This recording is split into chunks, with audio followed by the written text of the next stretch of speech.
All right, welcome back to another episode of the Hot Dog Stand. This is episode 9. We have a very special guest with us today. I myself, Chris Wally, one of your hosts, owner and founder of the iRock series, and ready to jump in tonight. And I'm Brian Rick, driver of the number 11 Spartan-sponsored race car. Wow, did you get that all out? I did, man. I fumbled that right off the bat. I'm Neil Quick, number 2 of the Spartan Logistics R&R Racewear iRock Series Camaro, and I'm going to crash Chris Wally this week. Ron McCann, driver number 3 of the Spartan Transportation Camaro. There we go. And I'm Kyle Pendergraph, your producer here, driver of the number 14 Spartan Transportation LLC Chevy Camaro. Finished a good finish this race. We'll talk about that here in a little bit. But right now, we're going to hear from our presenting sponsor, Spartan Transportation LLC.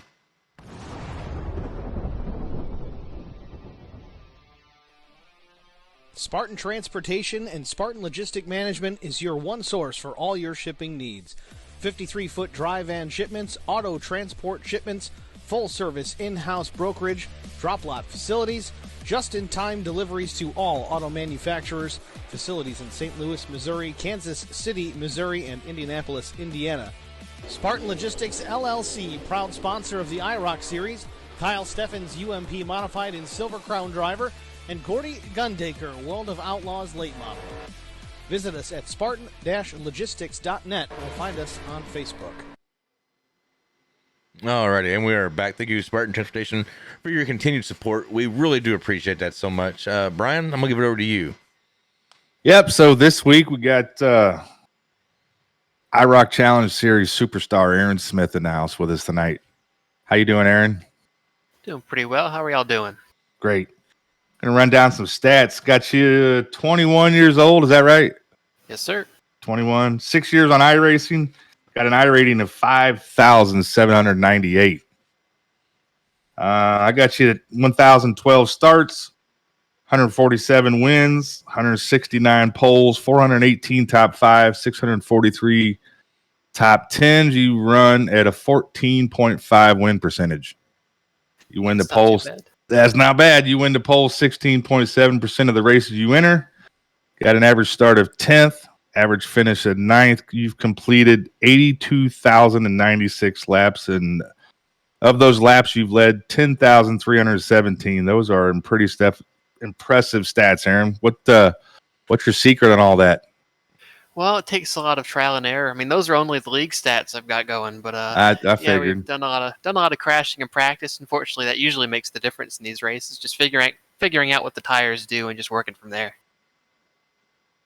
Yeah, that's one of the things that I kind of noticed, jumping in. You made a good point there is seeing you in practice. You'll go out and push it right to the limit each time, to your point, figuring out, okay, where is it going to break? Where, how far can I go with that? Looking at your racing and everything that you've been able to do and accomplish, you've been a huge part of this league, have had a lot of success. We're all grateful that you are a part of it. What kind of got you going in the sim racing world there?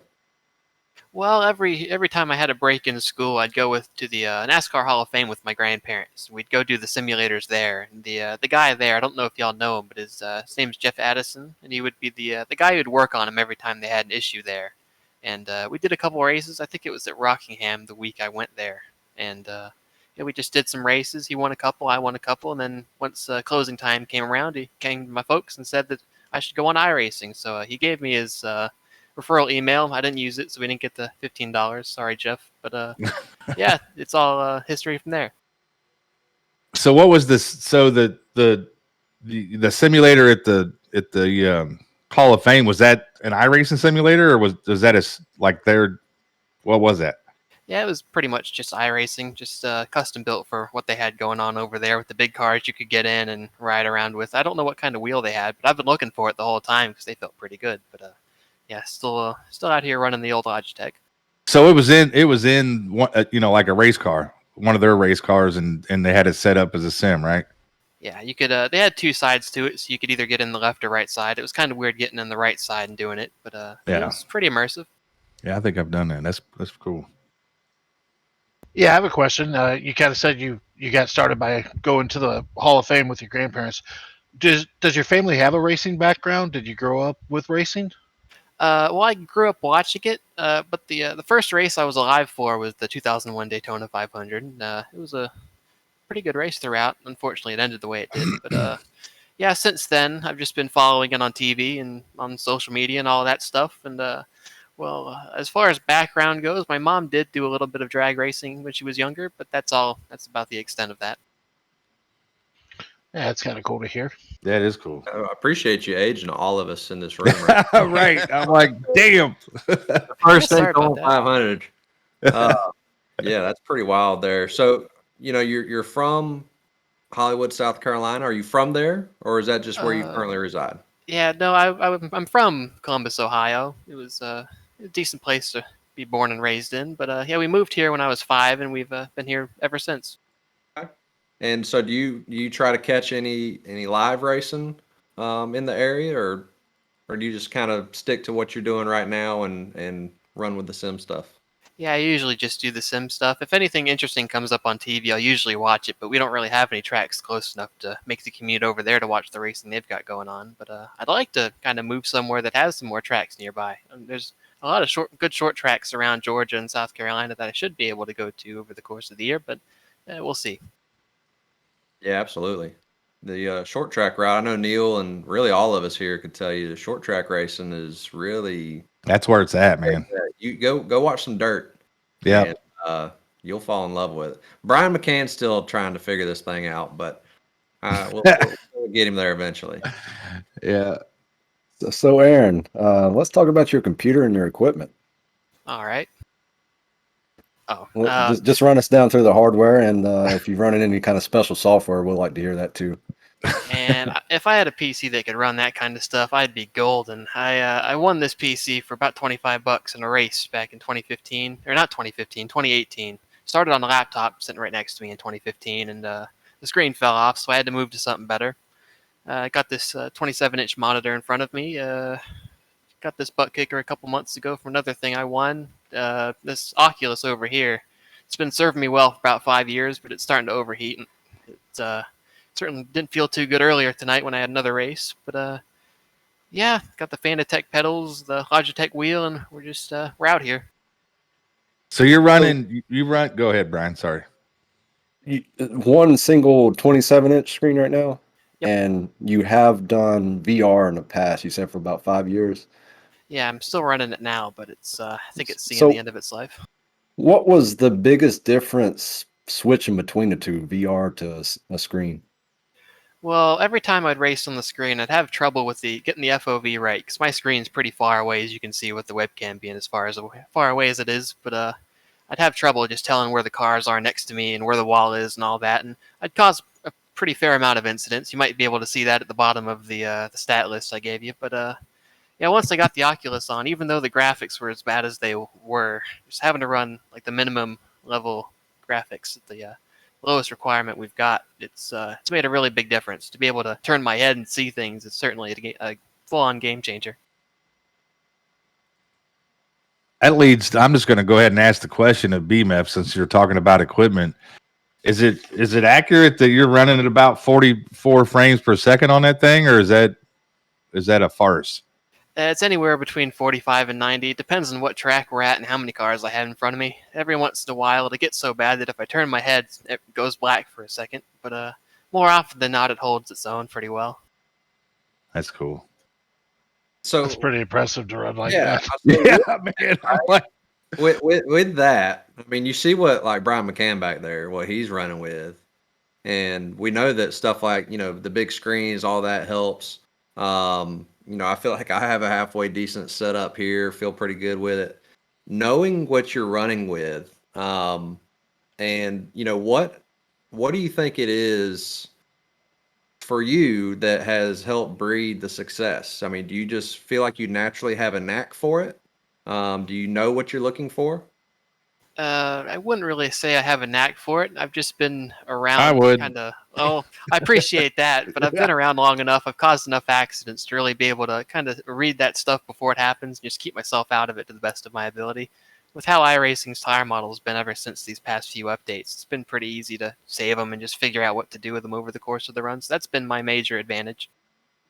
Yeah, so Hmm. I'm glad it's easy for you. And I've had enough crashes that it's in my show notes, and I'm still trying to figure this thing out. And I've been doing it since you were 5. Right. Oh man. Right. So yeah, no, it's it's definitely cool to see what you are capable of on the track. It's aggravating as hell. I'm not gonna lie, freaking just having to chase you all night long. But no, it's really cool the success that you are having with what you're working with there. Yeah, that's incredible. Yeah, appreciate it. It's certainly been a pretty big uphill battle, but I'm getting used to it now. Just having that big screen door effect in the Oculus and the graphic settings I've got right now. It's while it would be terrible getting like going straight into something like that, once you get used to it, about 3 months in, it's almost natural. Very Hmm. cool. Very cool. Yeah, I got a question regarding just I've again, you make us feel old. But my question is, going down that path, do you think iRacing and what we do, there is an advantage to being young and doing some of the stuff that you're doing? Do you pick up on things better than us? Necessarily, some of the guys like us that have racing experience that come into iRacing that have a mindset on a certain feel, and then we find out that iRacing, it's just a lot of hand and eye. Yeah, I'd say it's more of a case by case deal. I mean, I wouldn't know anything about the logic behind getting behind the wheel in real life, but I've only ever done this, so I wouldn't really be able to make too good of a comparison because y'all have that like seat of your pants feel experience, and I'm over here just feeling what I've got through my hands. So I'd say it is a bit easier to get into sim racing if that's all you've ever done, but if you have that logic behind you, it should give you a pretty solid advantage straight out of the gate. Hmm. So you I, said you go off the fill and what in your hands. How much force feedback do you run? Do you run a lot, Uh, medium, low? Not enough to break my wrists when I crash, but it's about as far as the G29 gets. It's not very much, but it's enough to tell when you're about to crash. Yeah, that's one of the But things that we've talked about. I don't know how many shows or if you've seen any of our past shows. We've talked about, Brian's brought up the idea of, turn everything off, right? Turn your sound off, your force feedback, try to get a feel for the car with what you're seeing, and then slowly bring all that back. Where I've always kind of been kind of where you're at. Like I want that thing to crank for me a little bit. Um, but I've also felt like I've been burning the tires up, cranking too much on it. So finding that happy medium has been something that we've all talked about trying to find for ourselves. yeah, I'm the same way, man. I've run it both ways. I've run it, like we barely any feedback in it to having to wrestle it around the corner. I still can't figure it out. So About halfway in the race last week, my force feedback completely went out, and I yeah, backed up off of 4 a little bit I could and tell hit that 2 car, and it he was hit a 2 car, just one. with the 2 car hit the 3 car, and then everybody else hit us. And yeah, I yes. remember that clearly. The white 51 weapon. Yeah, yeah, we're gonna bring old Black Betty out this week. Yeah, we're gonna park her. That's okay. Hey, Aaron, how many championships have you won on in big money races? Tell us about your career, stuff like that on here. I don't know where to start, to be honest with you. I can barely remember the races I ran 3 weeks ago, but got a couple trophies back there. I have the official championship I won in the ARCA car back in 2018, I think. And then there was a random dirt street stock demo derby. It was like 200 laps or something that paid pretty well. And then you have the 2 IROC championships. Or not the second championship wasn't a championship; it was second place. But then you have the Pit Stall Road Course series there behind me. We didn't get to finish the season because I won everything and they quit. So it's not ideal, but I'll take it. We Oh know we my! paid you a whole bunch of money out of the iRock League, and you mentioned send you some hardware there. You've definitely been one of the forces here.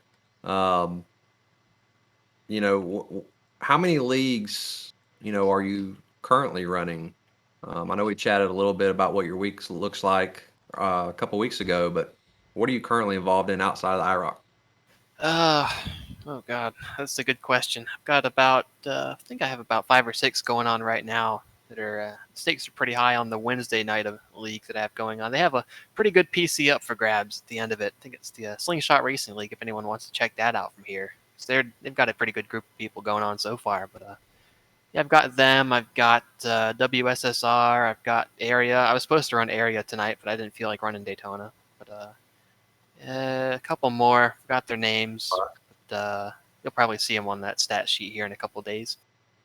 Hey, Very there's cool. somebody like me, Daytona. Park it. Yeah. Yeah, no point. Neil, by the way, that hurricane No. that came through went ahead and filled it up with water for you. So I seen it. I was going to send you a picture, text it to you, say the best thing that ever happened. yeah, no doubt. With that, Aaron, I imagine all the leagues, some may be similar. I would imagine they're not all running the same exact car. So when it comes to iRacing, what car do you prefer? Where do you feel like you're your best in, and what track, or what type of tracks? If you take a stock car and put it on a road course, I'm usually pretty fast there. That's a Brian McCann answer. Did you guys get together? No, he has good taste, though. I'll give I him love that. it. But, Oh, yeah, don't say that I too like loud. Yeah, right.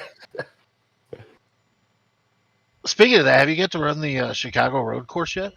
Yeah, I have a race in that league I just mentioned next week, or not next week, in a couple weeks from now. That should be pretty interesting. I've turned a couple laps there, and while I don't see the track working very well in real life, it's probably the most dangerous thing I've ever seen. It's Absolutely. certainly fun. Well, that's what I was talking to Brian McCann about earlier. Is I got to run a race there last night and ended up winning the race, but it was actually a good time. But man, that thing's rough as hell. Yeah, I don't know what they were thinking when they put that on the schedule, but I'm looking forward to seeing if they can make it work in practice. Say that heavy of a car, I imagine one of those straightaways that they're getting it. If that thing don't stop, they're gonna have an issue. Because they're only gonna have them freaking highway walls out there. Yeah, they've got so many blunt ends open right there. I don't know what they're expecting, but hopefully it works out. Get 3 or 4 more concussions in the league or in the Cup Series. Man, you're charging those corners, and there's just blunt pit walls at the end of the corner. You can just stick the car in. It's crazy. Yeah, yeah. So what? I've got just question off the wall. As far as the iRock series, right? I remember when you came in, you ran the mini series that we were running in the trucks, getting ready for season 3. What kind of led you to us? What about the league grabbed your attention? And then what have been your thoughts? I mean, you've had a lot of success, obviously, but what are your thoughts on the direction we're going overall? Because we're in this thing together at the end of the day. And I'm going to add to that real quick. Compare that to, you just said you run 5 or 6 leagues a week. Where you don't have to rate them, but to Chris's question, just what do you think? Where do we stand? How do you like it? Yeah, I'm not quite sure what it was that drew me to iRock, but I remember it looking pretty fun. I don't know if it was a Facebook post or what, but I saw that there was a recruitment league going on and figured I'd give myself a shot at it. And fortunately, it all worked out from there. But to compare y'all to other leagues, I'd say that the community here is a lot better. Like the base group we've had in the past couple seasons has certainly been a lot better than some of the other ones I've got going so far. But yeah, I'm looking forward to seeing what the rest of the season holds. And I don't know if I'll be able to run the next one, but I'm hoping I will. I don't know what Road to Pro is going to look like next year, but hopefully I'll be able to make this on my schedule. Absolutely. Yeah, absolutely. No, we appreciate it because it's something we talk about amongst ourselves here a lot is trying to improve it and getting our members from the top to the bottom, getting opinions are a big deal. So we appreciate that feedback there. Absolutely. So you mentioned Road to Pros. I'm just going to jump on that real quick. What's your plan with that? What do you got going on? Well, I got to find a team first. Paid setups only go so far. I don't want to keep giving those people money, so I got to find a team to try to find something. Because I can't build a setup to save my life, but I can drive one pretty well, as I'd say. But we'll see what the schedule looks like next year. Hopefully, they have a road course or 2 on it, so I can have a shot and see where it goes from there. Yeah. You seem pretty No. decent on those road courses. Going Yeah. back to that, I know you've had some experience in. Were you a satellite or support driver for VRS at one time? I ran. Well, I'm technically a part of the satellite racing team, and they used to be sponsored by VRS. I don't think they are anymore. I haven't really done much for them since I took the paint scheme off. But I'd like to do something with them in the future if I can bring myself to run those sports cars without my PC crashing. Totally understand. And that brings me to, I guess, a question. I'm going to steal this from Kyle real quick here. I was going to let Kyle ask it, but being VRS, is that how you ended up with the yellow cars? Oh no, I started running the yellow car about 3, 4, or 5 years ago. I think it might have been 2017. Doesn't feel like 5 years ago, but it was. But I wanted to run something different because I'd been running red and gray cars the whole time, and I wanted to have something that would fit on the truck because we were running trucks at the time when I started running the 70, and I found yellow. Figured Matt Crafton's car is pretty cool, and I didn't want to run the Dayglow yellow because that's pretty ugly, but I like the mustard yellow, and I went from there and made that my thing. So I've seen some random YouTube videos that other people have posted up, and Oh no. sure enough, you see a plain yellow number 70, and I'm like, I know that guy. You know, Yeah, don't- you made that it- yours. it- That's for sure. right. It's like a trademark now. It is, Nobody man. else You got to can do it. run it from here on out. Yeah, if you look up my name on YouTube with the number at the end, you'll see one of the first results is me turning somebody for the win. I think if you scroll a little further down, you'll see me turning someone else for another win. And those were my 2 wins I had that one series. But I haven't done that since, and hopefully I won't be doing it in the future. Oh, We well, do it all if the you- time here. Don't worry.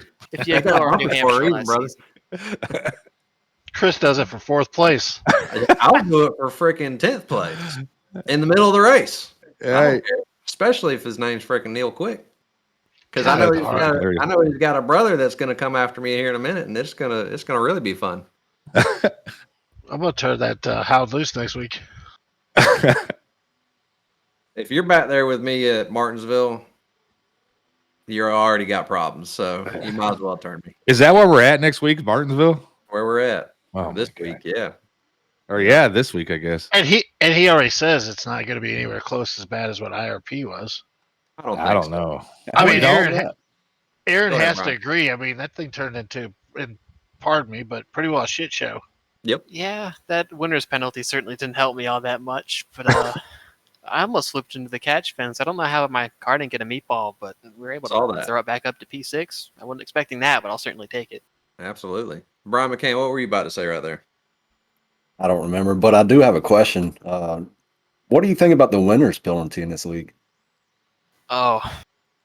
Well, I mean, in practice, it's pretty cool. Like on paper, it's pretty cool. But once you win the races, it starts to sting pretty hard there. I was wanting to win the race before Rockingham. I don't remember what it was, but I'm glad I didn't. I think it was Talladega. I got turned there coming to the line. But yeah, you really have to plan out your wins if you want to do well over the course of the regular season. I feel like I've backed myself to a bit of a corner there. Unfortunately, we're running out of races there, so should be able to hold on to the points lead. But if not, I'll be all right. Yeah, well, just so you know, that was created because of a McCann or two coming in season 2 and just completely stinking up the show a little bit. So we had to get creative there. But no, it is built to make it difficult, right? To win multiple races, to be able to breed new winners. Let's say you and really you, Kevin, and Brian, both y'all, all 3 of y'all had to start at the back for stage 3. Neil had to start close to the back for stage 3 because I gave him the Wally penalty. But you take away some of the big hitters like that. We had a first time or not a first time winner, but first win of the season with Jesse King. Maybe he doesn't get that opportunity. Yeah. If everybody's up there, and so it really is built for that to try to get some things going there.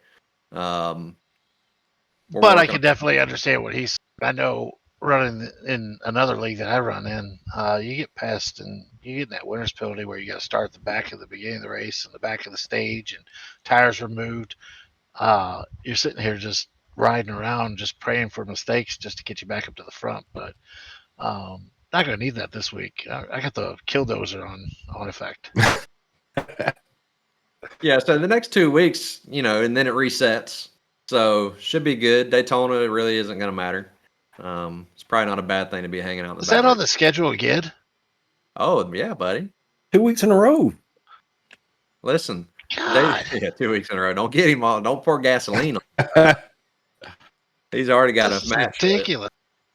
No, so we had so much drama last year at the end of the deal with the whole, paying off that 12 car, to go ahead and Again, another McCann situation. yeah, I mean, I wasn't gonna say it, but Team That was a McCann group again, project. right? Yeah, we all saw it. We knew it was. Come on, no, just kidding. But yeah, it really did though. It brought on, to me, I think race drama, not wrecking drama, but race drama is positive. Um, and so it makes it interesting there. And it's your favorite track, so Bringing that up, I'm going to throw it out to him. Racing with the different guys in different leagues, is there somebody that really is a rival? Somebody that you kind of know to race differently? And then is there somebody that you enjoy racing with that's in one of your leagues? That's a pretty good question. I wouldn't really be able to say for certain because I race everybody just about the same. It's just how easy they are to get by. But I'd say the McCanns are pretty good. I mean, I'm not just saying that because one of them's in here, but they're usually pretty respectful when I'm not running them over for the win. It's usually a pretty good race with them. But That was one of my yeah. favorite races. Oh yeah, mine too. But yeah, as far as all the other leagues go, I wouldn't really be able to name anybody from them. Well, there is a Justin Wilson who's pretty fast, but if we got him over here, I think we'd be having a little bit of trouble. But I'll try to pitch the idea to him. we're yeah, do that. We're working on something that might be right up his alley. So do that. Maybe not the challenge series, but we're working on something. Just get his attention there. All right. Yeah, Brian, he wore that yellow shirt just for you today. So honorary. I thought He's more fair. people would wear yellow, but Shoot, I thought he don't was have a yellow recruiting shirt. for the team. I don't even know if I have a yellow. If you should have sent out a memo. should have. That I would have had been to dig. good. I had All to of us dig to yellow find shirt. this one. Everybody had yellow on. That'd have been great. He probably went to Kohl's just to buy it. Hey, that is forever your deal though. The yellow car and the Yeah, you can't change it now. you can't change it now. Yeah, that's definitely that's Aaron Smith. No questions asked. Season, what are we in? 5? Season 4, you ran number 1. Yeah, because I won the championship and I wanted Yeah. to flaunt it the whole season, and then So I he lost went again. one. So is that why you went back to 70 this time Yeah, around?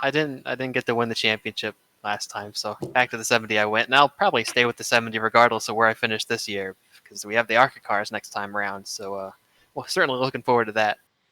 Yep, that's gonna be a lot of fun. Definitely gonna be a lot of fun there. I Kyle, got you another want- edgy question. Yeah, there you go. That's where I was about to go.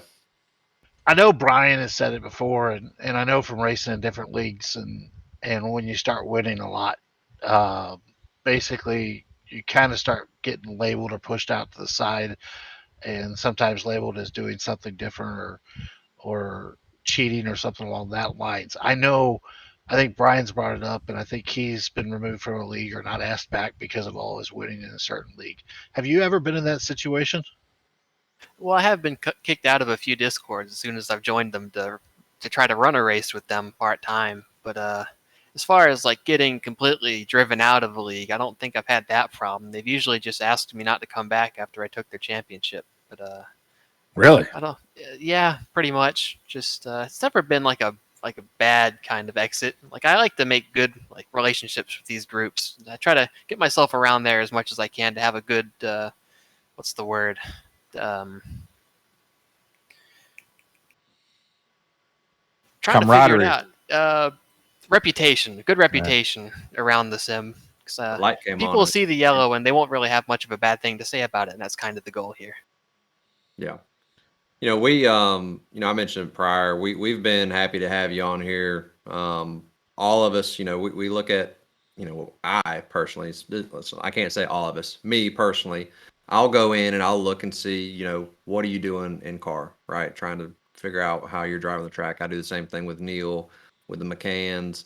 If I'm trying to figure out how to turn right, I'll go look at Kyle's. But no, just kidding. On road course. But it's you definitely have a winning reputation there.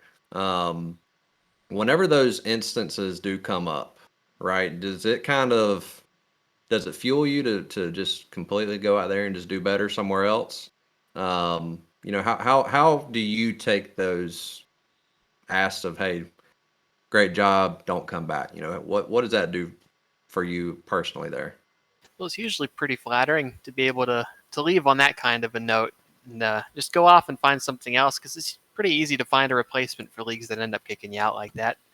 But the only issue I have is that so many leagues that are paying out a lot of money just keep putting on these iRating caps. My iRating isn't even real. Like, I got about 2,000 of that oval iRating running ARCA at Brands Hatch like several years ago, when like only 5 people would show up and none of them would like be within 3 seconds of me.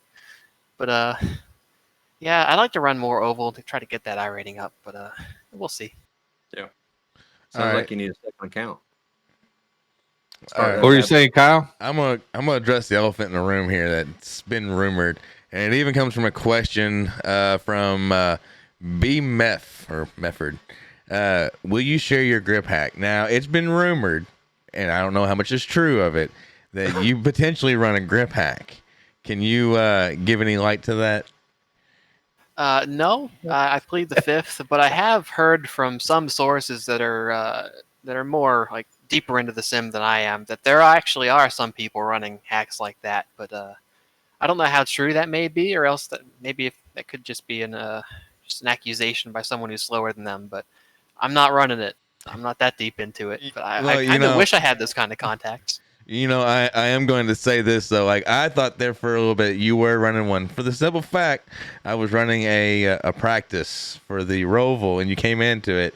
And literally, first lap out, you run 2.1 seconds faster than me, and I'm running my ass off on those laps trying to get that fast time. And you come in one lap and just smoke me. I'm like, how in the hell does he do this on cold tires, cold brakes, one lap in, get a 2.1 second gap over me? And then left. Yeah, and we were crying. We're like, he just might drop. Yeah, sorry I'm like, about I feel that. like shit.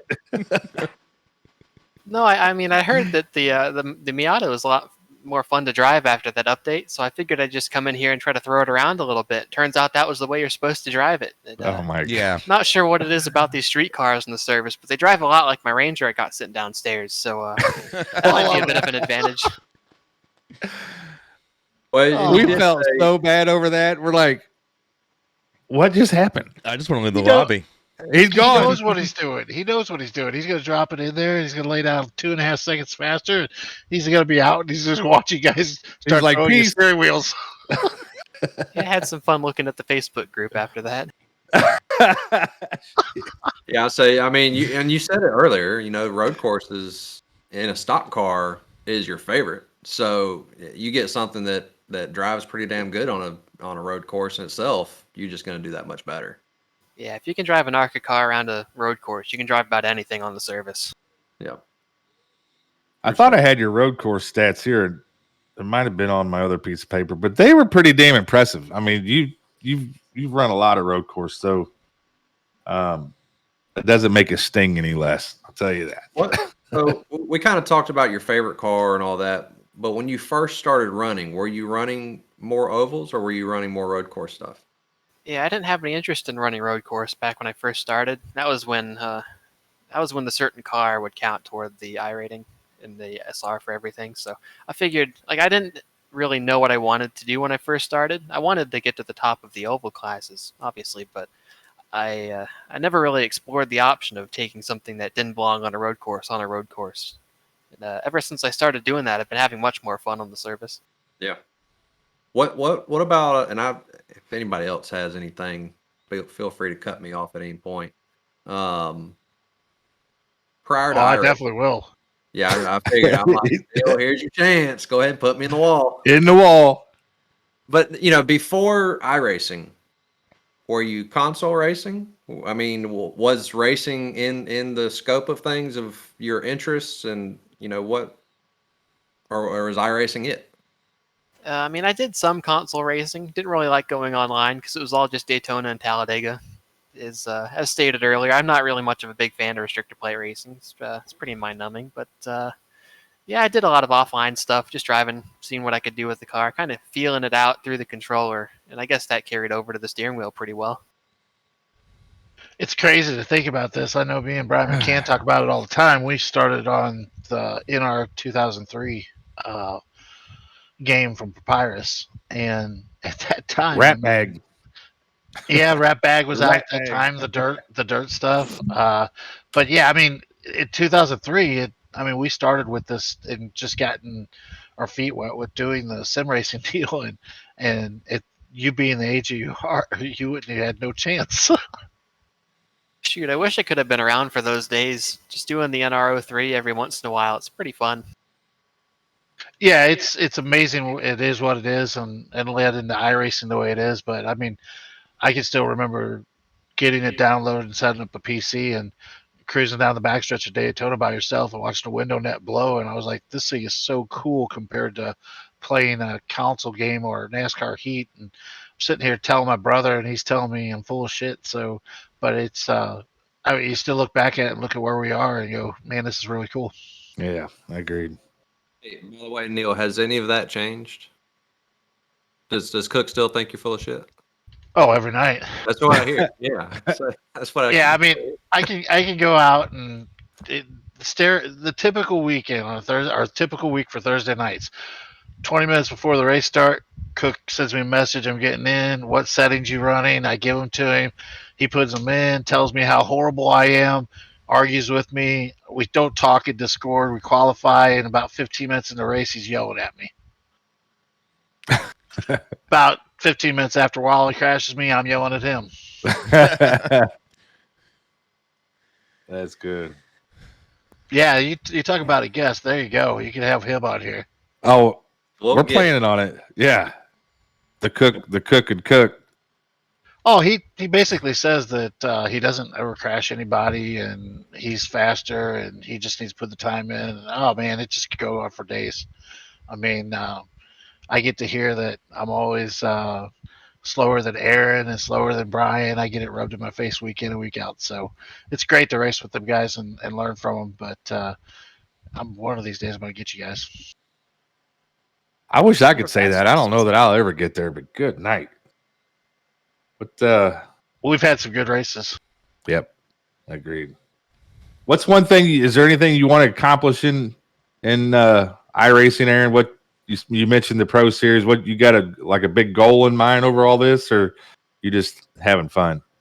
Well, so far I'm just having fun, just seeing wherever the money is and going there. But I'd like to get to the Pro Series and see what I could do there. Just have that kind of backing behind me. Just having a legitimate just group of people helping me run these things. But until then, I'll just keep doing what I've been doing. Yeah, I'll say you mentioned that earlier. Finding some guys.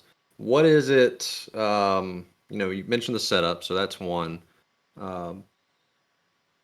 What is it you think that you're lacking, maybe, if you feel that you're lacking anything, whether it be equipment, the people around you, whatever it may be, the support, to get you to where you're wanting to be?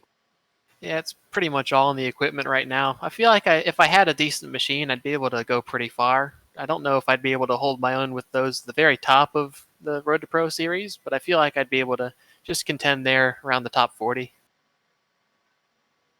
Gotcha. Well, stay tuned. We got some stuff we're working on, like he said, so that you guys, everyone's going to be interested in. So, Be scary to see him get 1440 on some PC that's like can launch the space shuttle. right? That's the goal. Yeah, I mean, my Atari has better graphics than what I think Aaron's got right now. Direct drive wheel, hook him That's up. crazy, man. Something better than a plastic picnic table. I'll take it. It is amazing to talk about this. I mean, I know It Brian, is. I'm not. Gee whiz. Well, I mean, here's some of the stuff, but I know Brian's got his G27 back there. G27, Brian, or G29? The 27 and the one beside it's the driving force, is it? Okay. Yeah, I started on. Laugh about this. I think it's a Logitech yellow wingman steering wheel, had no force feedback spring, and then I got a G27, and I still laugh to this day sometimes that I feel faster with my G27 and the old Logitech pedals. Say the same thing. Well, heck, And I think there's a lot of guys that say that. when I started, it was, oh gosh, 4.5, 5 years ago.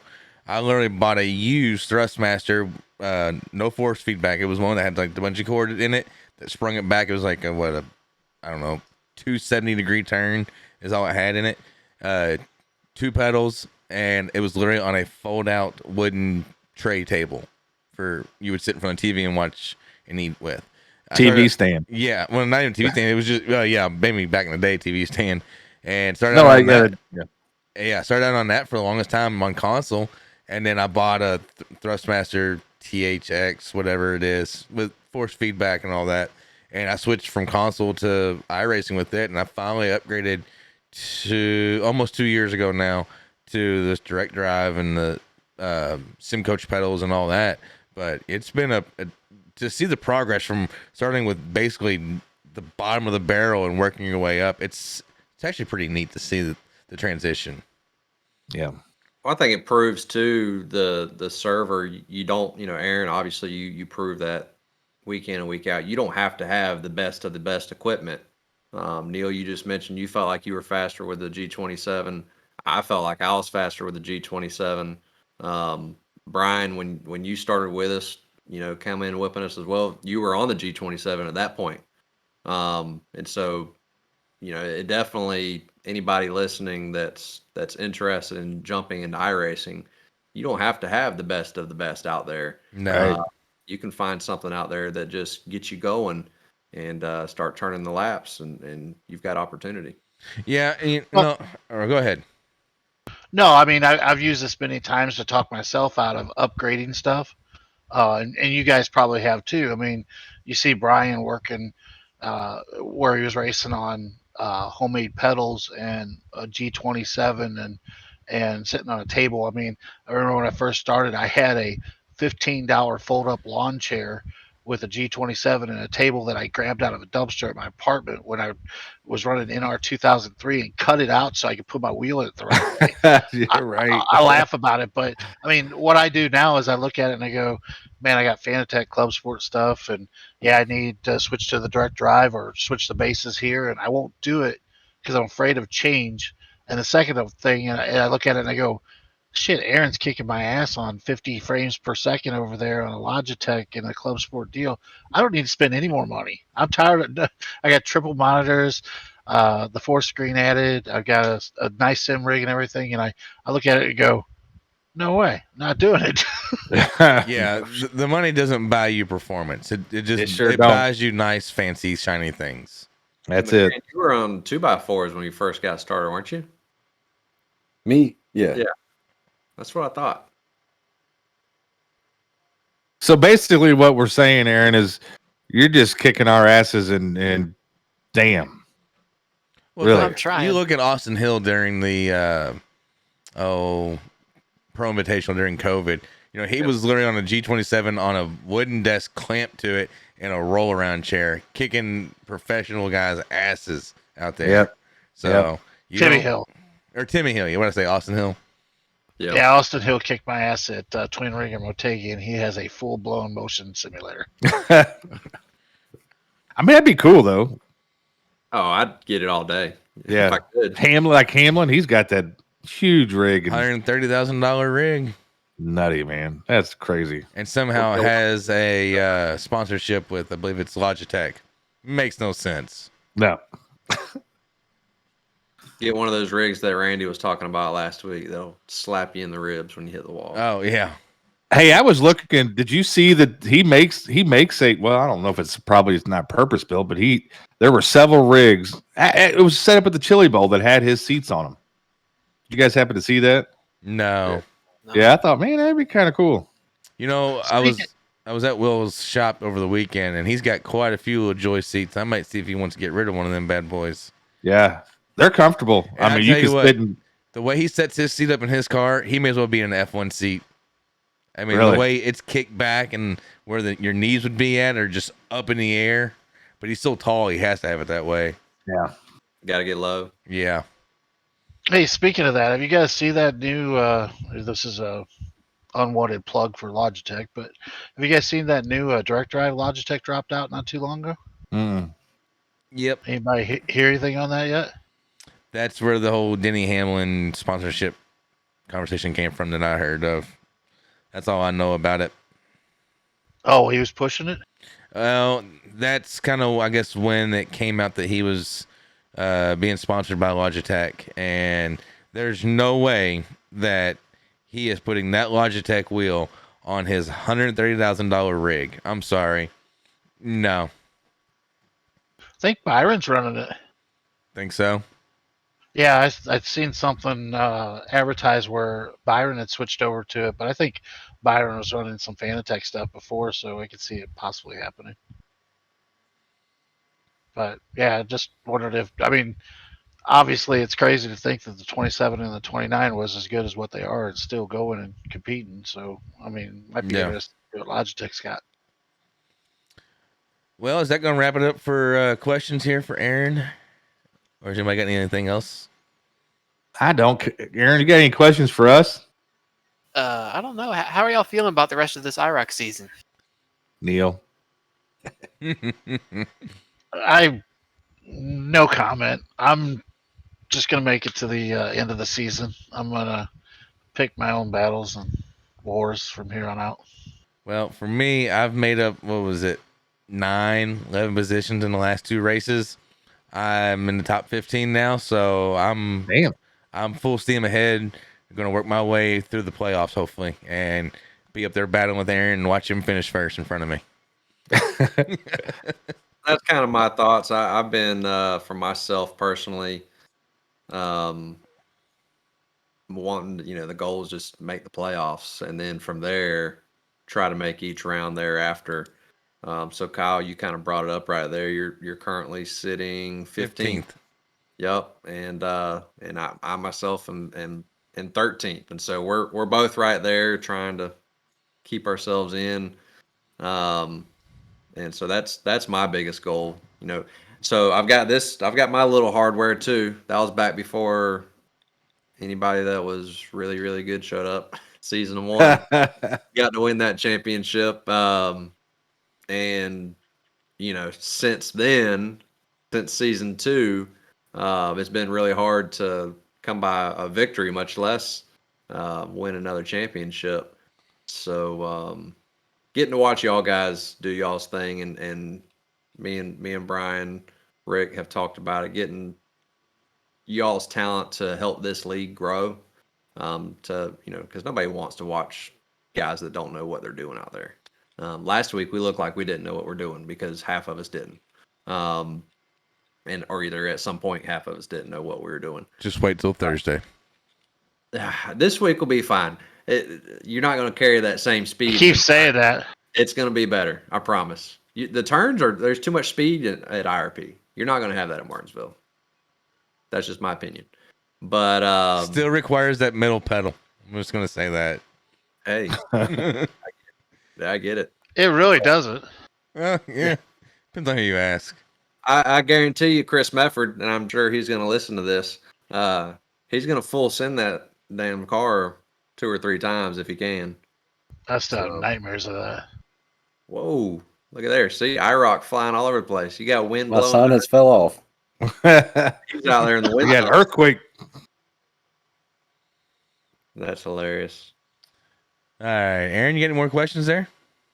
No, I think that's about it for me. All righty. Well, we're going to go ahead and move on. We're going to hear from our other sponsor, Sim Coaches. Let me take a minute to tell you about my experience using Sim Coaches pedals. I myself am a current owner of the Sim Coaches P1 pedal hydraulic pedals, and I have to say they have made my racing so much better and easier, and I highly, highly recommend that you go and you check out these pedals and get a set for yourself as well. You'll find yourself able to get into the corner deeper, brake harder, exceed the limits that you normally would take. Don't take my word for it.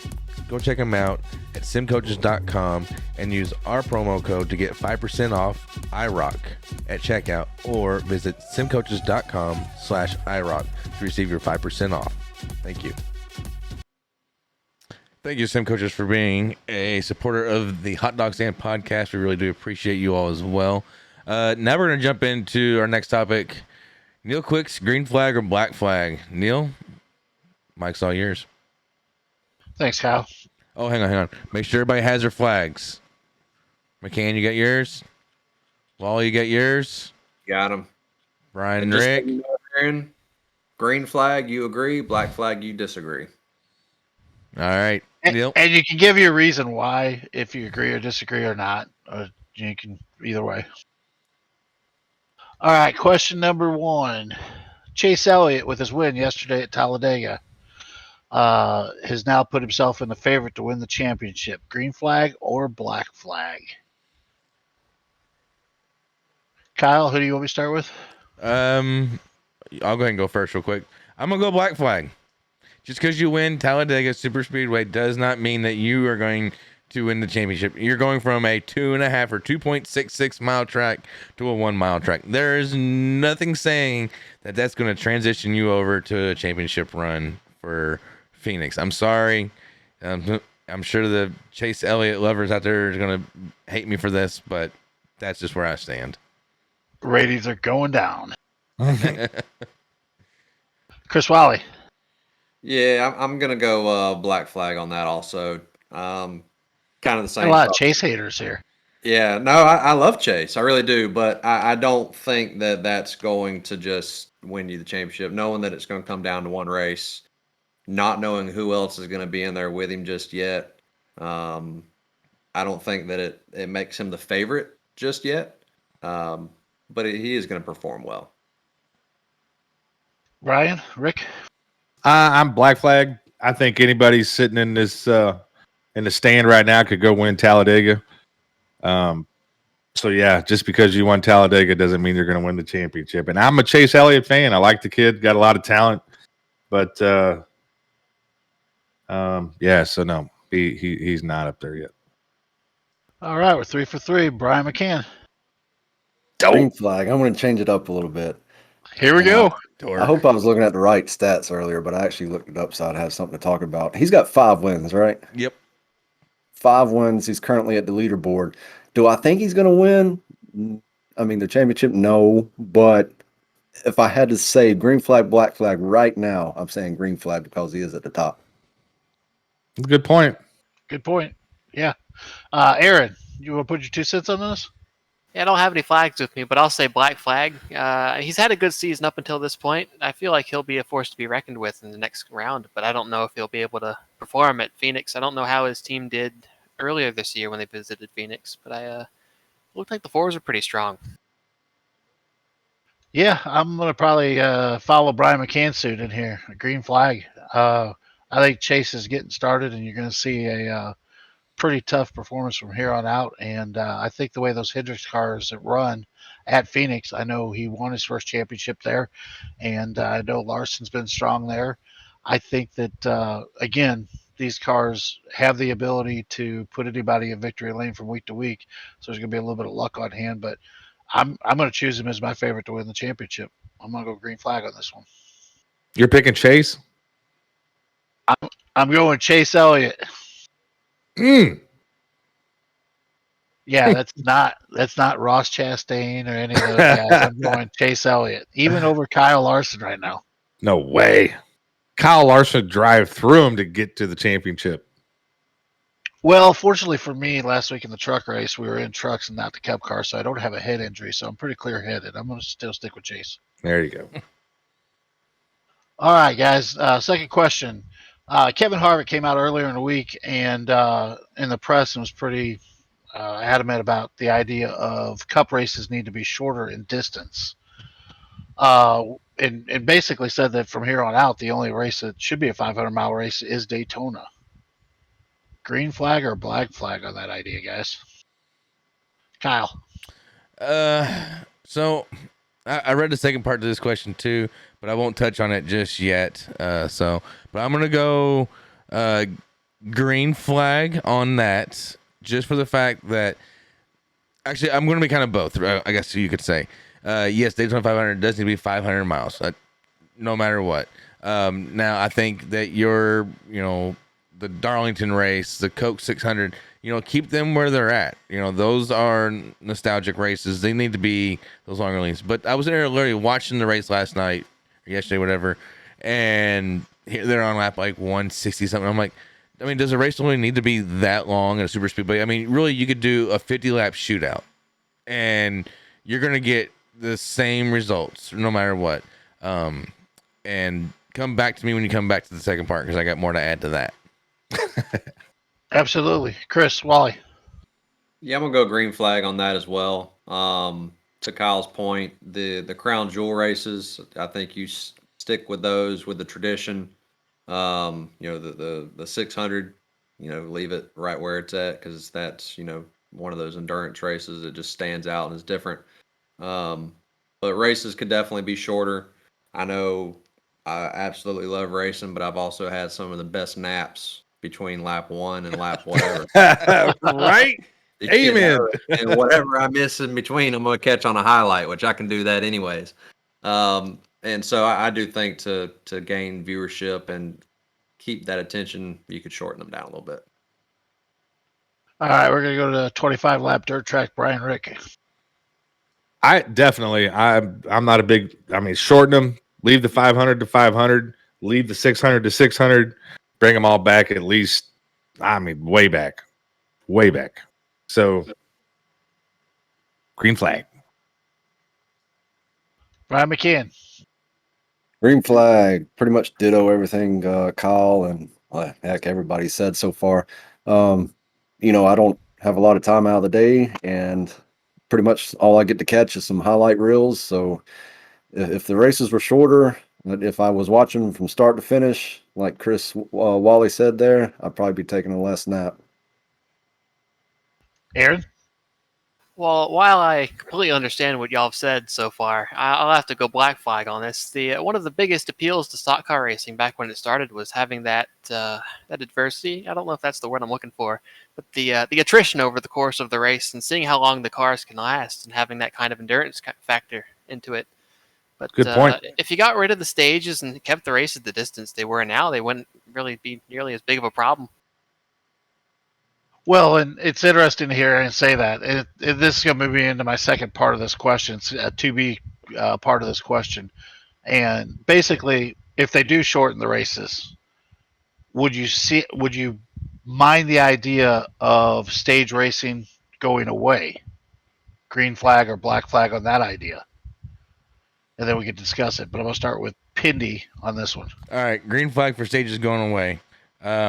Yes, while I do like the stages because it does force the drivers to race harder throughout the race. I can recall back before stage racing where it was literally everybody's just driving around, completing the laps, and then when it gets to like the last 5 laps, then the race comes alive and they're all jockeying for first place.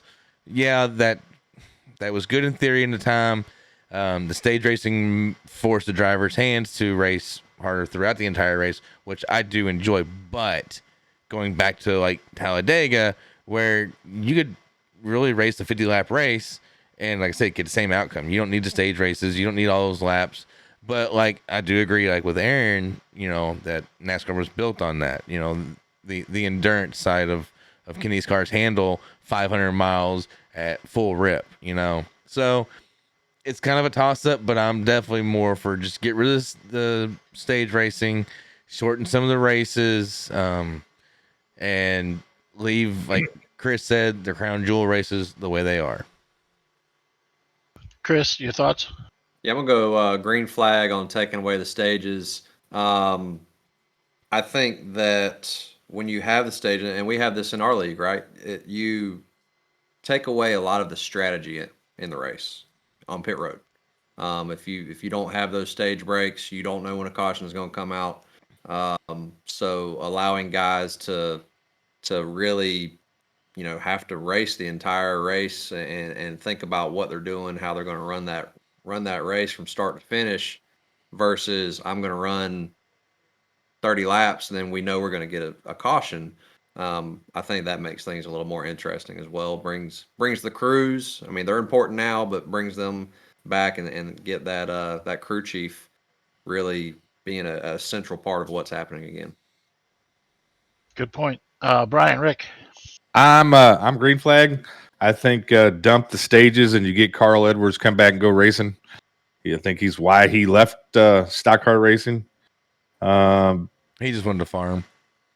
Well, I mean, wanted to farm and everything else, but I mean, he said it best. Why should I work my ass off for that many laps and then we reset and start all over, so I want to see the long. I mean, if we're gonna keep the races at length, get rid of the stages, and let's see the real strategies. Well, it's interesting to hear this. Brian McCann. Green flag, ditto everybody. I like their endurance, just like Aaron was saying there. And I think if you get rid of the stages, maybe shorten it up a little bit, maybe not, whatever. One big long race, that's what I want. Aaron. Yeah, I'll have to take the green flag too. I mean, I like the idea of giving people points over the course of the race based on where they're running, but there's no reason to stop the race for it. It just creates a break in the action. While it does give people the option to just go head to the restrooms and the stands during the breaks, it's horrible for TV. Yep. Yeah, I think a lot of what's been created here is NASCAR trying to compete with TV time and other sports, especially this time of the year. I mean, we all know the big elephant that takes all the dollars and the money and is football at this time of the year. But I think the product, not lacrosse, no soccer, no lacrosse, field hockey, water polo. Hold on, there was cornhole tournaments on ESPN the other day. A buddy of mine does the announcements for them. That's funny, but no, I mean, guys, I'm old school when it comes to this. I know I've talked to Chris Wally about it. I know Brian and me have discussed this a little bit. In growing up, prime time for me for NASCAR was late '80s through the '90s, and it was interesting to watch those races, to watch different drivers perform and different strategies. And what Aaron said earlier, it's a valid point. I mean, I like these cars that have to hold up, and it's just not just a driver situation. And I think NASCAR, with a lot of what they do, especially on the restrictor plate tracks, the driver's been taken out, the team's been taken out. We keep taking parts of this out. The drivers, the teams, everything, it's all apart. And I think it would make the sport stronger in the long term. Shorter races for the fans. I think a lot of this is stuff that is valid points that need to be brought up, and hopefully they'll make some changes. So, but not holding you guys up, I'm going to jump to the third question. Real quick point type question here. Boy, this is going to stir it up. The best drivers in motorsports are Formula One drivers. Pindy. Wait. Say that again. The best drivers in motorsports are Formula One drivers. I don't think I heard you right. Yeah, okay. No, they are good. I'll give them that. They are pretty much top of the line. But I'm going to go black flag. I mean, yes, they get in the car. They can go left. They can go right. They can go fast. They can slow down real fast. But can they last, the 500 miles, the, 160-degree car, the beating and banging, I mean, in Formula One, if you barely even touch, you get a penalty or something like that, or you get sent home. I don't know what it is. You're under investigation. Yeah, you're under investigation. So, yeah, no. While they are good at what they do, they're just not stock car stout. I don't think they're the best. All right, Chris Wally. And I'm going to even disagree with Kyle a little bit. I don't think that stock car drivers are the best drivers. I personally think because of the challenge that you get with the track changing, there are dirt car drivers out there that are bad to the bone. You got it. I can agree. Brian Rick can't even hold himself over there. He's supposed to get it on. Himself over there. There's no, stick the Formula One guy in a sprint car, and Brian brought it up last week and how that thing throws you around. And we've all seen the speed that these guys get whipping that bad boy around sideways, and just there's so much into it. Could a Formula One driver do it? I'm sure they could probably adapt and learn because they've got the talent and the know-how. But I think there's just too much talent out there to say that they're the best. I got a little trivia real quick in between this question. Do you guys know the 2 U.S. drivers that won Formula One championships? Mm. Can you name one of them? Was he in that movie? What movie? The guy that Thor played him? Damn, I know one of them. I can't. Not current. I give you a clue. Hang on, Nazareth, wait. Pennsylvania. Jean Girard. No. Formula. Oh, Nazareth, Yeah. Pennsylvania. The home to a racing family, famous family. In fact, I think that one of them's Andretti's? getting right. There you go. Mario Andretti. He won a Formula One championship. He won a Formula One championship. Italian-born American Mario Andretti. Wow, I did not know that. The other was Phil Hill. That wasn't either one I was thinking of. I don't think they. Andretti drove sprint cars, so I mean he was a dirt Yeah. guy too. Yeah. Pretty talented guy, but I know where you're at with the black flag on this already. So you've been waving it since I asked the question. I just so. go ahead and put it up so everybody knew where I stood. And Chris said the best race car drivers on the world drive dirt, hands down. So they're the most versatile drivers on the planet. Look at, Kyle Larson, Christopher Bell. Look how you can just go on and on. Those guys, that's talent. Well, and you see the asphalt guys going to dirt to get Yes, better. sir. Yes, sir. Did it. Kyle Busch is doing it, and they're both great drivers, but Yeah. they're going to the dirt to get better. Can Right. I add to my answer? Yeah, I mean, have you seen the guys that do the Red Bull soapbox derby cars and they follow them things and get back up and go? They're pretty damn tough, if you ask me. Right. maybe we should build one and go to do one of those, like hot dog We stand. should Heck yeah. Hot dog stand. Red shape Bull. it. Shape it like Great a idea. wiener. Who's paying for that flight across to go overseas? Spartan Logistics. R&R racewear. All right, Brian, what do you got? Black flag. I'm in agreement with everything so far, especially the dirt thing, but I'm going to give you an analogy. The difference, I think, between asphalt and dirt is imagine trying to balance this flag in my hand, hold it up like that. That's asphalt. Now, try to balance it in my hand like this, but during an earthquake, that's dirt. That's dirt. That's a good analogy. Good point. Yeah, I mean it definitely is. It's a different genre of driver and different. I mean, just even seeing the rally guys that do the rally things. Those guys are amazing. Dirt, different surfaces they race on. Aaron, Yeah, I'll go black flag on that, like the rest of you. I feel like it's pretty hard to judge who's the best when everyone's in like completely different disciplines. I feel like if you got everyone in the same exact equipment, like every single racing driver that's ever raced or ever lived, and put them in the same situation, I feel like it would be really tough to figure out who would get the top. But I feel like even if someone were to get close to perfection, I feel like there's some random guy in the middle of nowhere being like a taxi driver would be able to pull one over almost all those guys. We haven't heard of him yet because he doesn't have the money to do it. So not too sure, but I know that F1 drivers aren't the overall best. And you look at this series that we've got here, came off of the old iRock series, right? It did just that. It brought all of the best, all the champions in, but it stuck everybody on asphalt. Stick everybody on dirt. Remember when we did that? See what happens. That was fun. It's Oh, going to look yeah. like fire beat. The big block modified series we The did. big block series, yeah. Oof, that was treacherous. That was fun. Yeah, for you.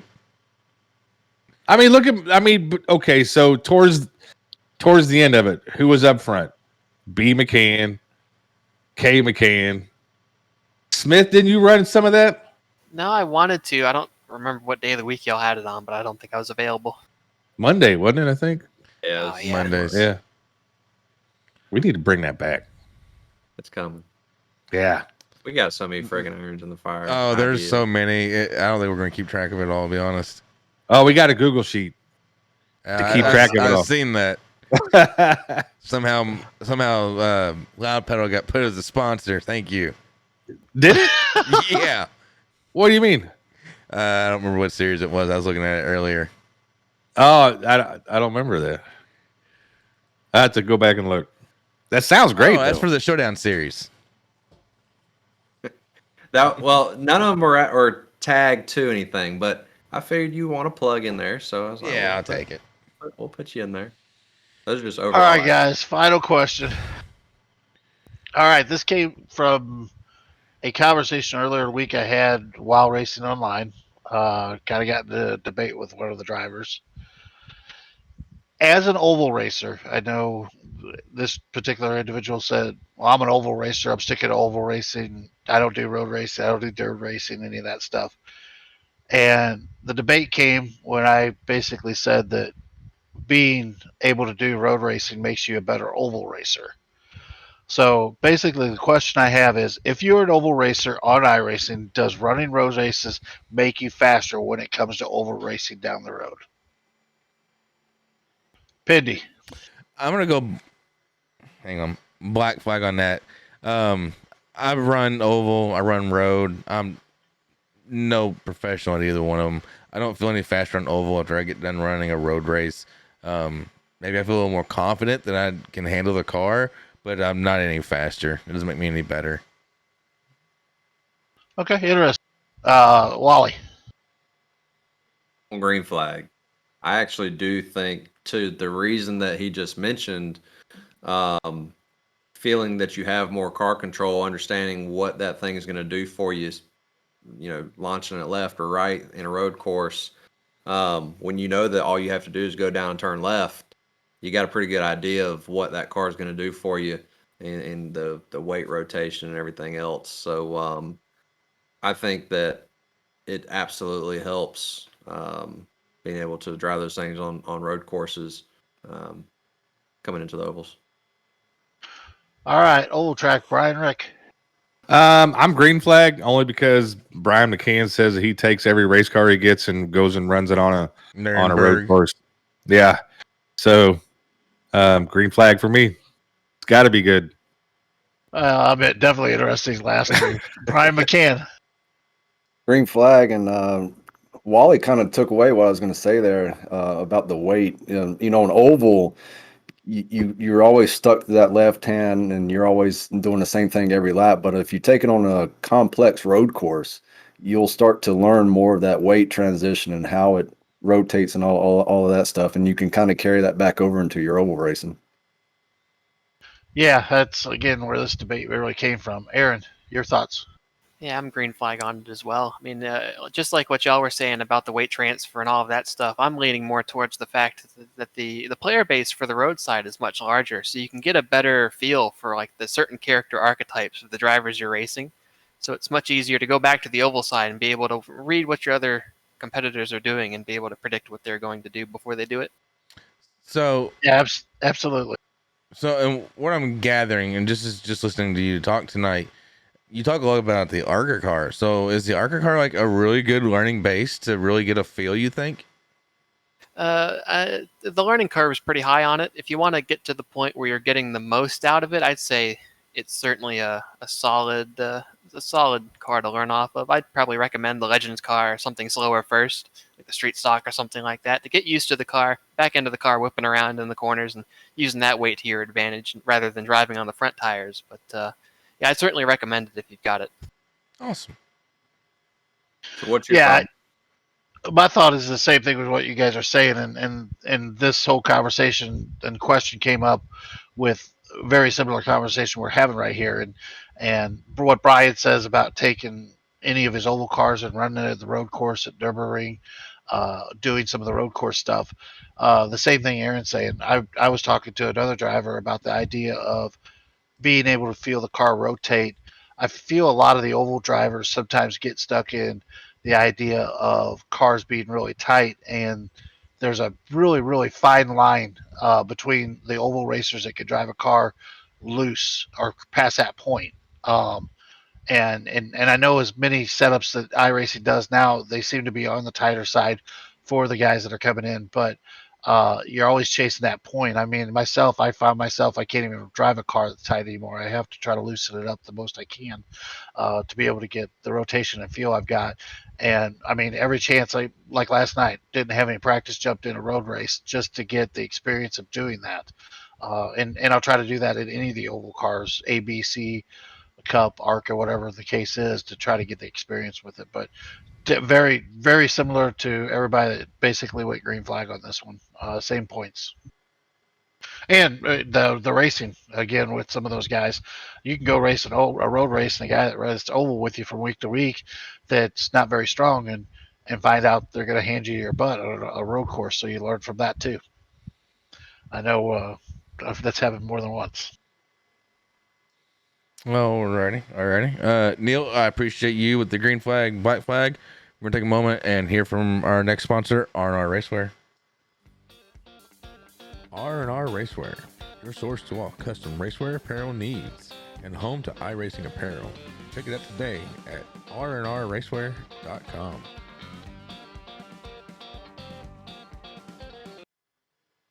All right, thank you, R&R Racewear, for being a proud supporter of the Hot Dog Stand podcast. We do appreciate you as well.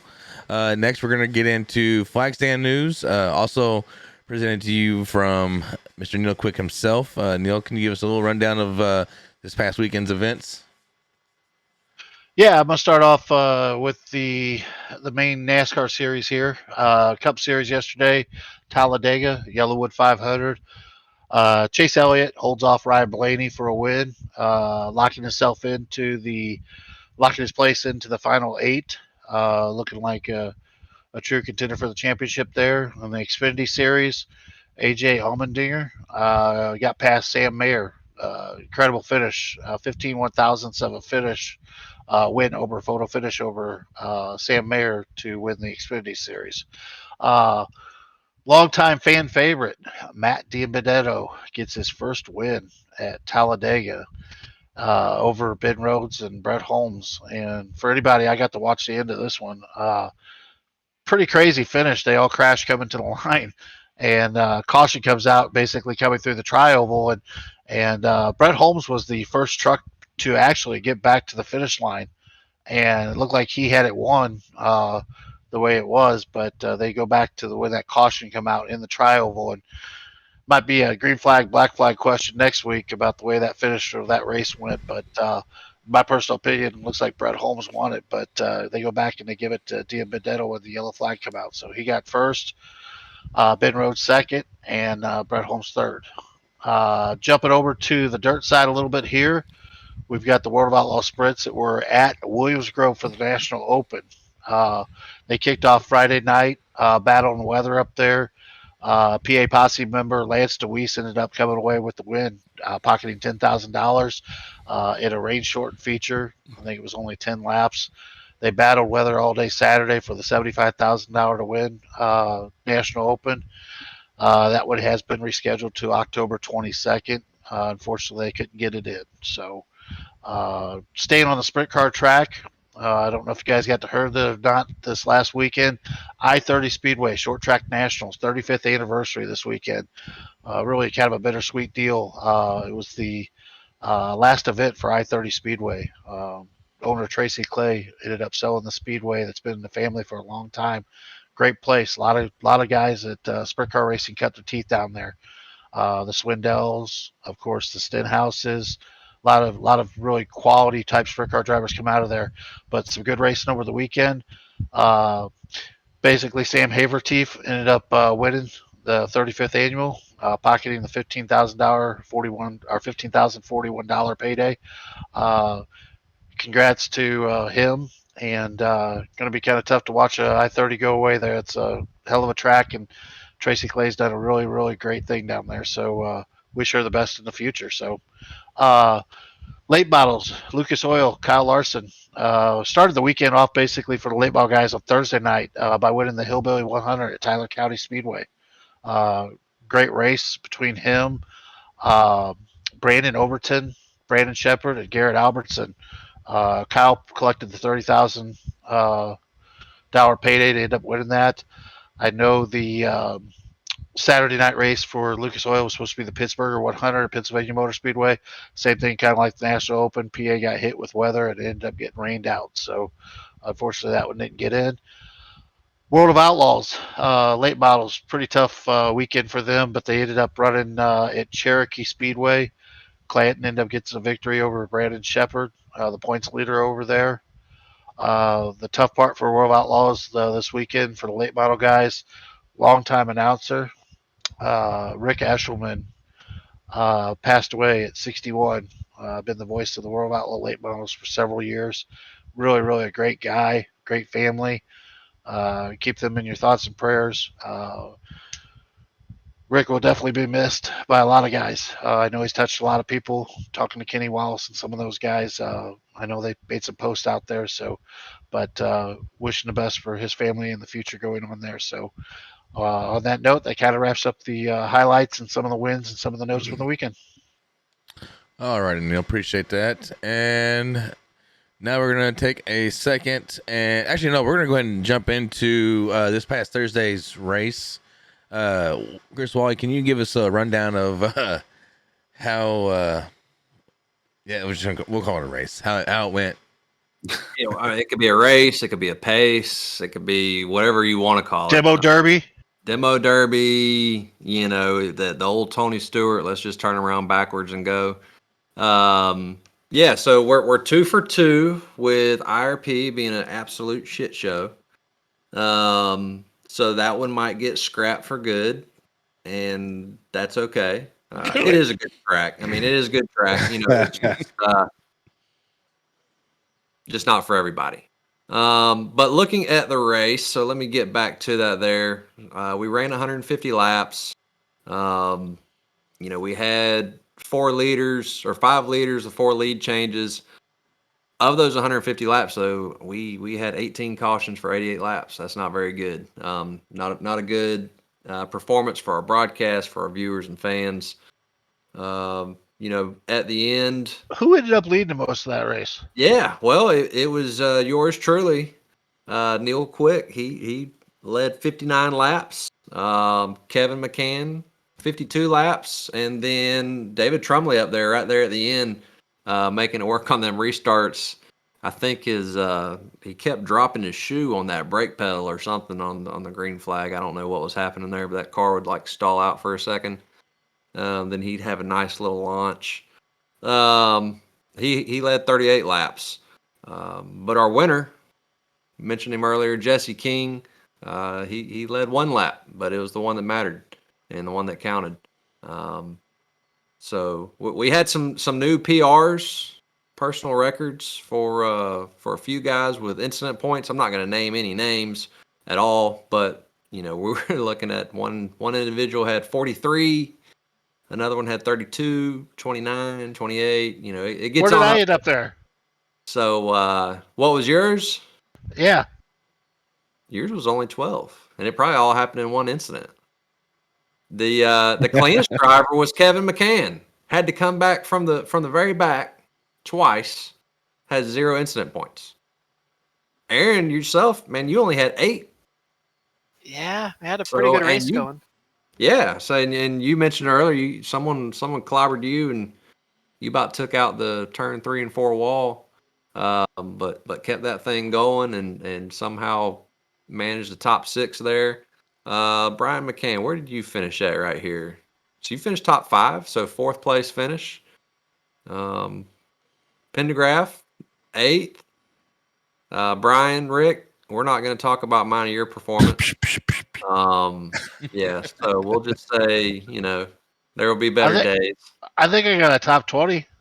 You did get a top 20. So you finished the Congrats. 20th. Good job. 1 lap down. So I'll say I finished 18th, just to say I beat Neil. Had to wreck him to do it though. But next week, or this week, I should say, this Thursday, we are running again. Be race 9. There's only 2 more races of the regular season. It's coming to an end pretty quick, but we're going to Martinsville. Y'all heard it a little bit earlier. There's a little debate on how that's going to go as well. I do actually think it'll go better, just for the fact that you're not gonna be. You have to slow that thing down to get turned. You got to hit that U-turn there. So I think because of that, we may have a few cautions early, but I think people will figure it out. Neil, go ahead. It's exploding.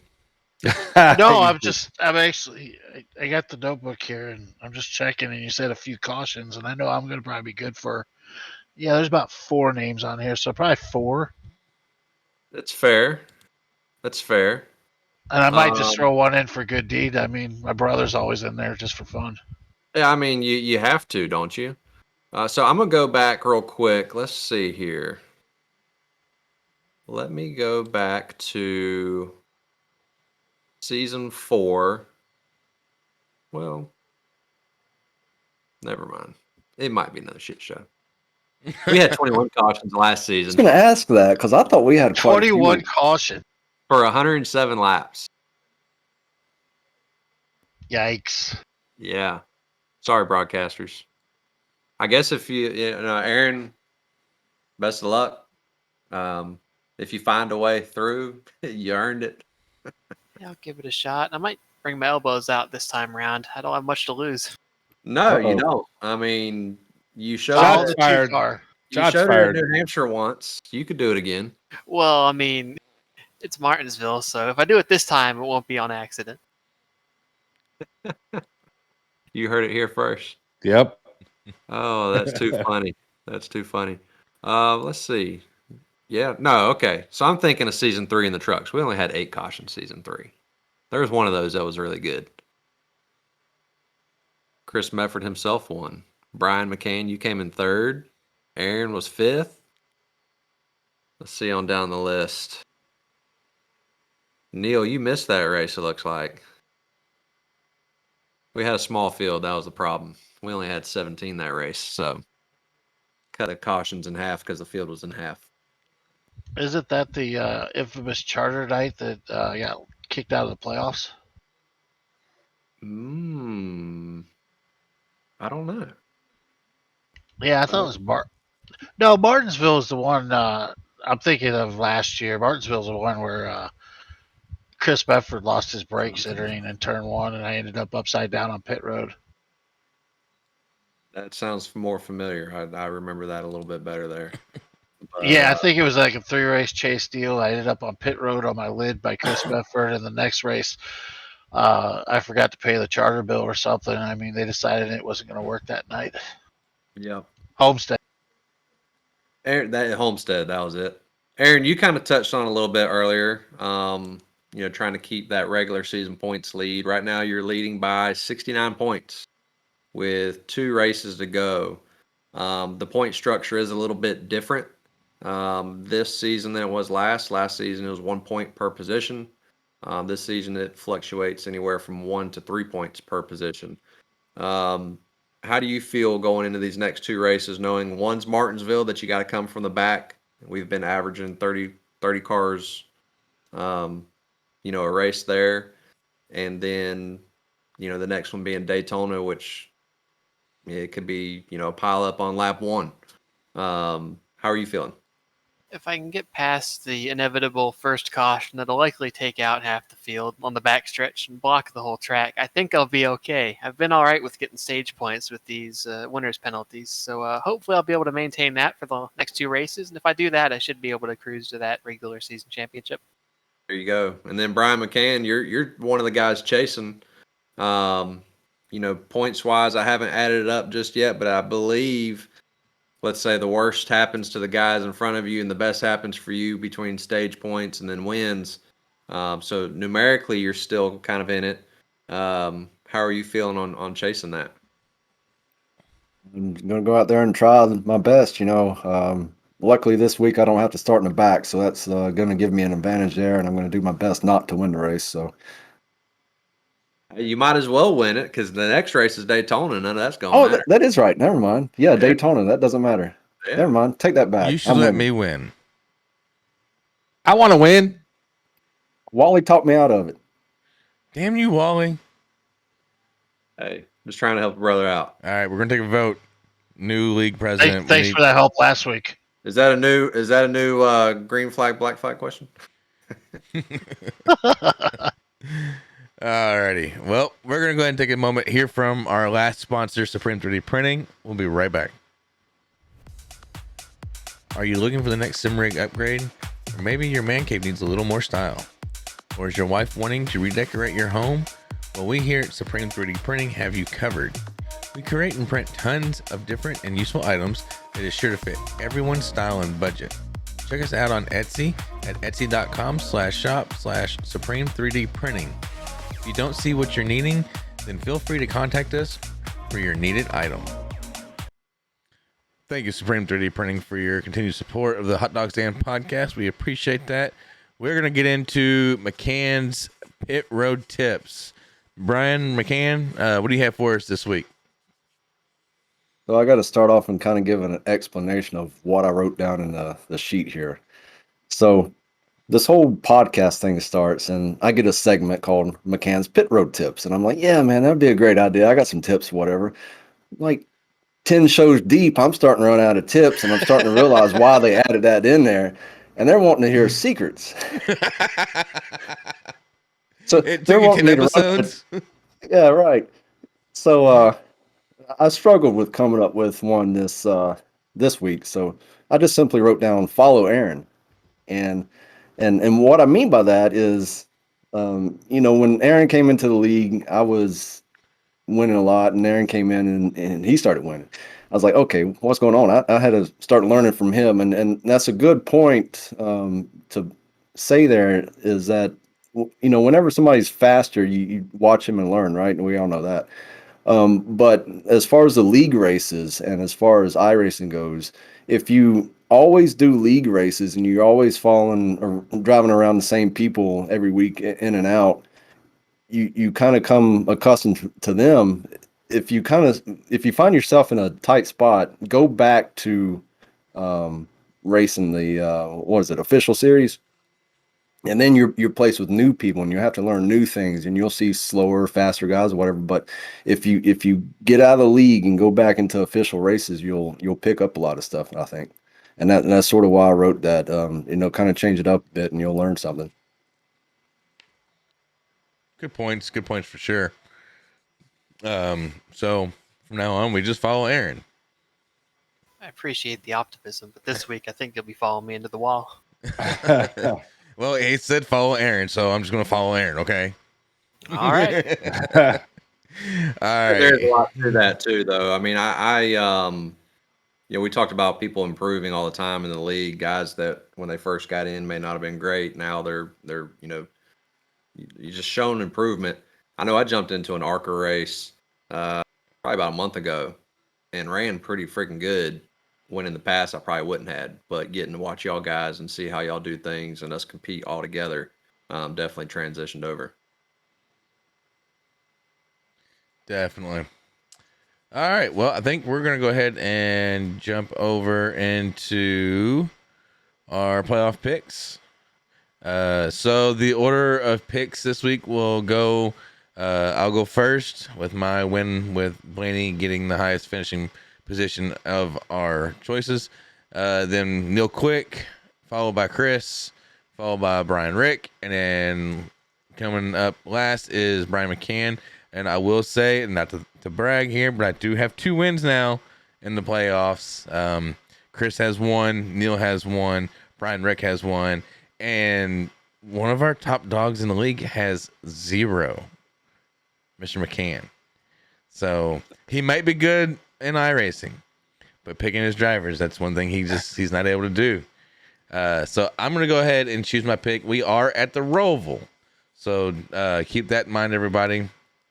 And I think, let me see what I got here available. Yeah, I don't even know who the heck's available and who's not. I'm going to pick Larson. Yeah. So, next is Mr. Neil Quick. Do you need a rundown of your drivers you have available? Yes. All right, so you have Elliott still on your list. You have Chastain, you have Blaney, you have Byron, you have Larson. Can't use Larson. I just picked him. You have Kyle Busch, Austin Dillon, Suarez, Cindric, and Bowman. Bowman right now, until we know what's going on with him for this weekend, will be Noah Gragson. So keep that in mind. Yeah, it's easy. I'm going with Chase Elliott. All right. All right, got you in. And then Mr. Chris Wally, you need a rundown of your drivers? Do I have Ryan Blaney still available? That is a negative. Damn. Good. And keep in mind, this is a cutoff race. He doesn't need a playoff driver, though. No, you don't need a playoff driver. It's just, I mean, he could pick somebody like Allmendinger, right? yeah. Is Allmendinger running? I'm guessing he is. It's road course. Sure he is. How about Byron? Is he on my list? Let's see here. Nope. He's not available either. Nope. Damn. Pick somebody. From Dinger. Who's the first person on the list? You can't use Elliott because Neil just picked him, so it'd be Chastain. Go with it. All right, Brian Rick. I'm going with Tim McCready's not available. damn it. You already used Davenport. He wasn't available either. He knows how to turn right though. Blaney. You want Blaney? Yep. All right, let's see here. And then Mr. McCann. Cindric. Ooh. That could be a good one. I tell you what, he's been Sleeper. sneaky this second round. Yeah, like Neil just said, he's been a sleeper for sure. All right, picks are locked in. Now we're going to give Aaron a chance to pick any driver he wants that he thinks will win at the Roval. I'll take Briscoe. If there's like a lot of chaos on the beginning of the stages, I think he'll have a pretty good shot at it. I like that. All righty. Well, with that, all the picks are locked in, and we are now going to go into final thought and get ready to wrap this bad boy up. Let's start off with Brian McCann. Give us your final thought there, sir. Yeah, thank you, Aaron, for joining us this week and letting us talk to you, ask questions, and getting to hear your experience with sim racing and everything else. I still do remember that time you wrecked me for the win. I haven't forgotten that, but overall, it's been a great pleasure to race with you, and I'd like to continue racing with you. Yeah, appreciate it. Thanks for having me this weekend. I'll be looking for you in my mirror this week. Ooh. He's in the mirror. Boom. He didn't say out front of his windshield. Throwing it down. No, I'll throw in. I greatly appreciate it. I think this is one of the cool episodes to be able to do one-on-one with a fellow sim racer, especially someone you admire and definitely try to learn from.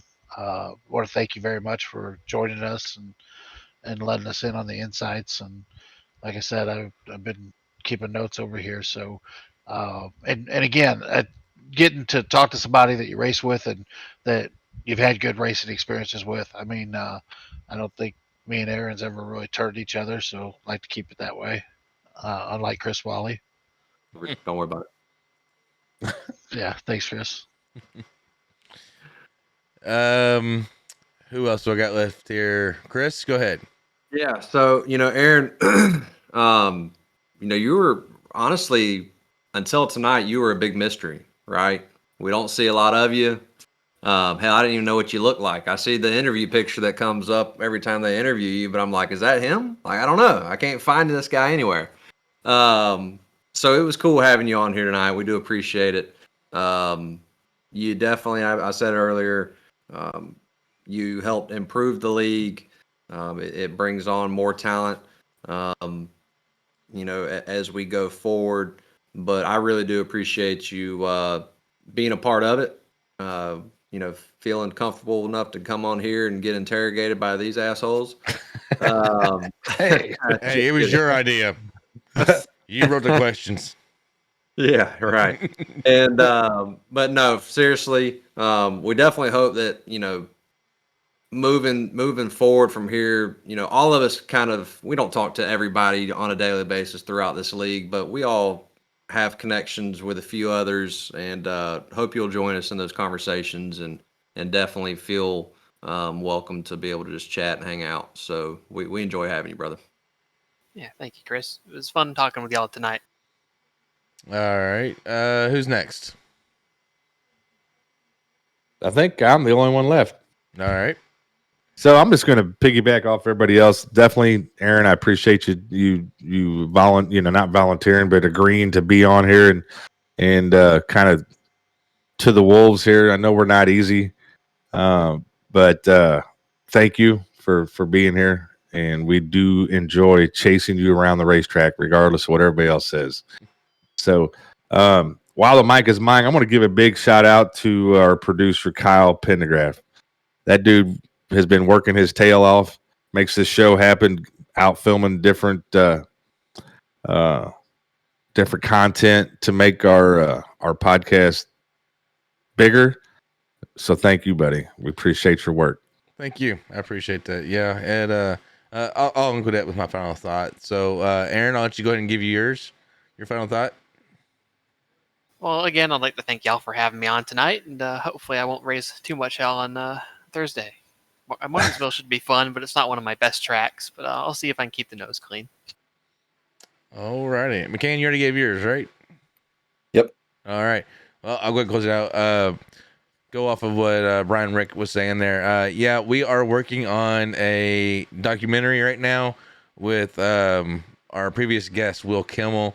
I had the luxury of Friday spending the day at the shop with him, actually helping him somewhat with his car in little ways, nothing major I was doing. And just kind of, getting some good footage and some good content. And then Saturday, I woke my ass up at like 5 a.m. to go down to their shop to ride in their hauler all the way out to Salem Motor Speedway and spend all day there filming everything from unloading the trailer to going through tech to making changes to the car to pass tech, to then go back to tech and recertify through certain areas of tech, and then practice qualifying, all of that, the race.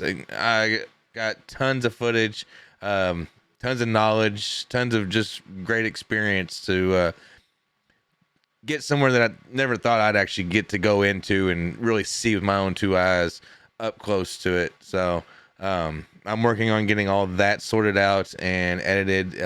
I'm looking at a month and a half, 2 months most likely before I can release a final bit, but I will give little snippets here and there of certain things once I get to certain points. But to finish my final thought out here, Aaron, I want to thank you again for coming on the show. Really do appreciate it. I really wish you would have admitted to your grip hacks that we asked you about, but we understand. No, I'm just messing with you. And but no, it was good to have you on here and learn some about you and whatnot. Whether you go into the wall or not, I'll still follow you. Don't worry. All right. And then lastly here, we appreciate all of our listeners and viewers. You all are the reason we do this. We do also like to enjoy it and do it just for ourselves and hang out and chit chat, but we also enjoy bringing it to our fans to enjoy as well. So I just want to remind everybody that we are on Facebook, Twitch, YouTube, iHeartRadio, Apple Podcasts, Google Podcasts, Spotify, the Sim Racing channel on any Roku device. Please, if you could do us one big favor, rate, review, subscribe, share it with your friends and your family. Any other iRacers that you may know that would find some enjoyment out of this, we would greatly appreciate it if you would share it with them. YouTube seems to be our bigger outlet right now, and would love to see that grow. So be sure to subscribe to the YouTube channel as well. But if you're just watching on or listening to it on podcast channels, please subscribe. We greatly appreciate it. And we also have a Discord channel. Link will be in the description as always. And one last thing is we do have a NASCAR league on NASCAR.com for your fantasy league. Be sure to join that. It's the name of the podcast, the Hot Dog Stand Podcast. Be sure to join that and get in on the action. We're going to really go full force with that at the beginning of 2023, and we would love to have all of you all there competing. And then it'll be a segment starting next year for a topic with, your name will get called out as, and whatnot. If you're doing good, I can't give everybody a call out, but it is what that is. But with that, I think we are out of here, guys. You got anything else before I close this out? We're good. All right, everybody. See you all next week.